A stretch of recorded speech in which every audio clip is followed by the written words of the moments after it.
sound, text, touch, taste, and smell.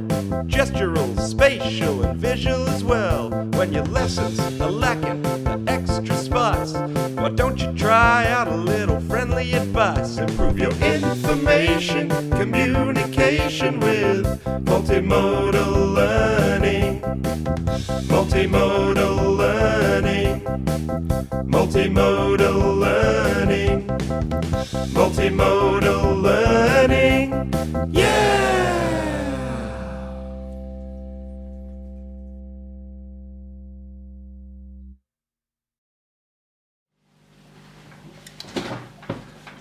Hi, I'm Angus Landy, and I'm going to be speaking to you about Information and Communications Technology, or ICT, and multimodal learning in the classroom. As the song says, multimodal learning involves combining multiple modes of information communication in a learning environment.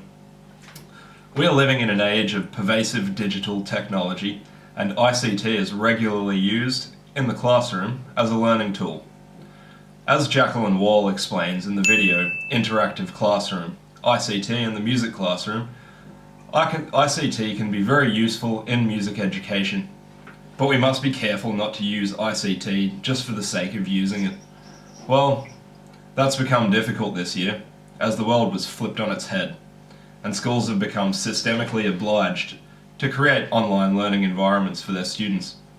Luckily, there are multiple tools to assist teachers in creating an engaging, multimodal learning environment.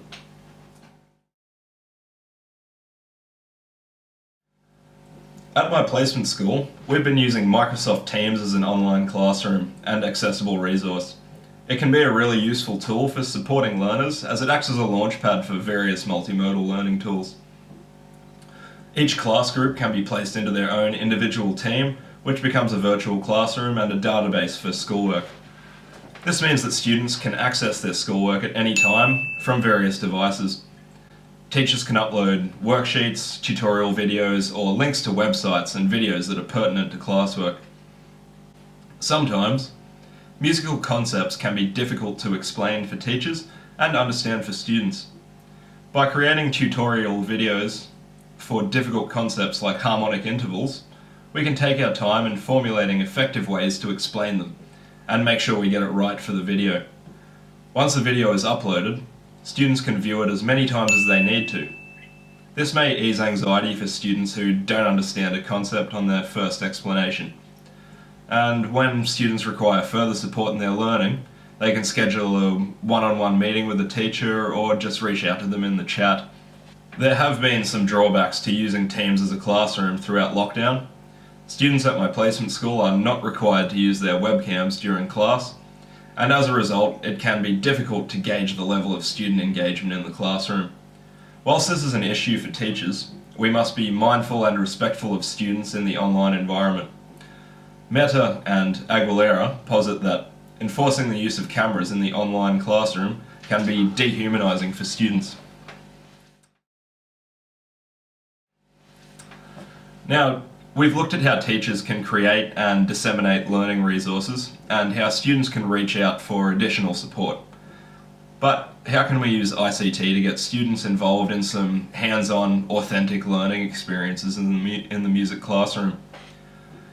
There are many sound production programs available as applications on devices or for free online. Programs like GarageBand for Mac, Darkwave Studio for Windows, and Incredibox.com each have similar functions like dragging and dropping audio files or looping, but I'll be discussing the learning potential of GarageBand. GarageBand is a useful learning tool as it caters for a wide range of abilities, from beginner music student to seasoned expert. The program contains a database of pre-recorded musical excerpts known as samples that can be dragged and dropped onto a timeline to create songs. The samples automatically adjust their key when layered with other samples, so students can create harmonically pleasing tunes pretty easily. For the more advanced music students, samples can be created using a MIDI keyboard, like this, or simply use their laptop or tablet keyboard as a musical instrument. Alternatively, if resources allow, Students can plug in a guitar or a microphone and record samples this way. The interface on GarageBand is quite simple to use once you've got the hang of it, but it most likely requires a crash course tutorial for beginners. This could be done by a teacher via a pre-recorded tutorial uploaded to Microsoft Teams, like I spoke about earlier, or in the physical classroom on a projector screen. Once students have learned the ins and outs of GarageBand and are familiar with the use of samples, they can set out to create their own masterpiece. Creating a piece of music with as little as 2 tracks can assist students in understanding elements of music that are important for musicians and are also a curriculum requirement. For example, layering of sounds or harmony. A teacher could assess student learning by setting a songwriting composition task on GarageBand. Students can create a piece of music by layering samples and either submit an MP3 version of the piece or the entire GarageBand file to their teacher via Microsoft Teams. For students who are comfortable sharing their pieces with other class members, they could place the file in a class folder and create opportunities for peer feedback or even potentially collaboration.